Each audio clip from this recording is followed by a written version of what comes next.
Bonjour à tous, c'est Simon de bloglefitness.com. Bienvenue dans cette vidéo et aujourd'hui je vais parler avec vous des courbatures. Alors les courbatures, j'ai eu beaucoup de questions là-dessus et donc j'ai décidé de vous parler un peu plus de ça. J'avais déjà écrit un article en lien avec cette vidéo, donc je vous mettrai le lien dans la description. Mais je me suis dit je vais quand même faire une vidéo pour vous expliquer ça un peu plus facilement. Donc, qu'est-ce que les courbatures?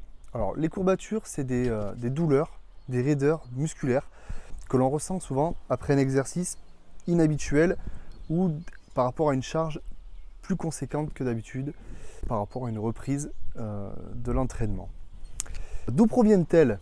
Alors, comme je disais juste avant, ça peut provenir donc soit d'un entraînement inhabituel, soit d'une reprise de l'activité sportive après un long moment de repos, soit par rapport à une charge plus conséquente que d'habitude ou le changement de programme. C'est-à-dire si vous suivez un programme que vous avez depuis un petit moment, que vous bouleversez ça en introduisant un nouveau programme avec des nouveaux exercices, une autre façon de travailler, vous risquez d'avoir des courbatures. L'acide lactique a souvent été désigné comme responsable des courbatures, mais cette information a été corrigée donc par des chercheurs qui ont déterminé justement que l'acide lactique disparaissait environ 1 heure après l'entraînement, alors que les courbatures apparaissaient entre 12 et 24 heures après l'entraînement. Donc ça a été mis de côté. L'acide lactique est surtout responsable de la brûlure intense que vous avez lors d'un entraînement. Les courbatures, elles, sont surtout dues aux micro-déchirures que l'on a lorsqu'on fait un exercice de musculation, surtout la phase excentrique, donc la phase de descente, quand on retient la charge. Le fait de retenir la charge et de lâcher la contraction progressivement crée des micro-déchirures, donc c'est l'entraînement le plus traumatisant, c'est le facteur le plus traumatisant, et c'est là qu'on crée des micro-déchirures, et ces micro-déchirures créent des inflammations, ce qui fait des courbatures, et non pas l'acide lactique. Voilà. Est-ce qu'elles sont signes de progression?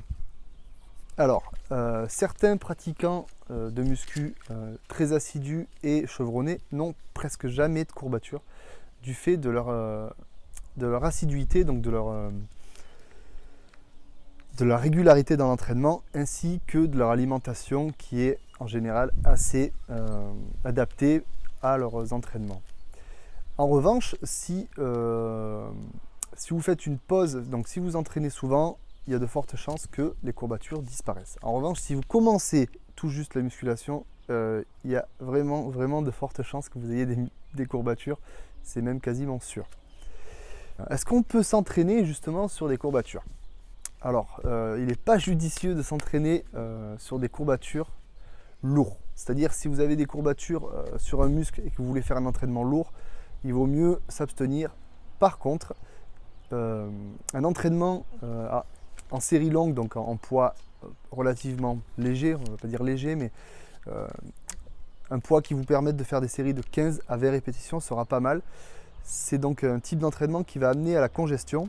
Et la congestion, donc c'est un afflux sanguin dans le tissu musculaire qui va apporter, si vous avez une bonne alimentation, tous les nutriments pour une meilleure récupération. Et donc les séries longues sont à conseiller si vous avez des courbatures. Par contre, l'entraînement lourd est à proscrire, donc à éviter, parce que vous avez déjà donc créé des micros, votre muscle est déjà bien traumatisé. Si vous rajoutez un exercice traumatisant par-dessus, vous allez ralentir la récupération, donc c'est pas très bon.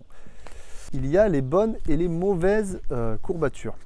Donc toutes les courbatures qui sont plus à l'intérieur du muscle, pas aux extrémités, mais plus sur le milieu du muscle, seront les bonnes courbatures. C'est-à-dire qu'elles témoignent d'un travail musculaire plus ciblé sur le muscle. Et les mauvaises courbatures sont celles qui sont plus ciblées, qu'on ressent plus aux extrémités du muscle et qui vont être plus des douleurs tendineuses. Et donc du coup, les tendons, c'est plus long à récupérer. Donc si vous ne mettez pas le repos qu'il faut pour les tendons, vous risquez de vous blesser. Et si vous ne travaillez pas comme il faut et que vous sentiez ces courbatures à cet endroit-là, il vaut mieux commencer à voir d'où vient le problème dans vos entraînements. Sinon, vous n'allez pas pouvoir vous entraîner souvent parce que vous allez toujours avoir mal au tendon. Donc, c'est plutôt à éviter. Donc, écoutez vos courbatures, c'est très important. Tant que vous en avez. Comment on peut les soulager? Parce que bon, vous allez commencer la musculation, vous allez avoir des courbatures, c'est quasiment certain, même pendant un petit moment. J'en ai eu pendant un bon moment, j'en ai beaucoup moins. Ça arrive, hein, quand si je ne fais pas les jambes d'une semaine, c'est pas bien, je sais, et que je les fais la semaine d'après, vous pouvez me croire que je vais avoir des courbatures.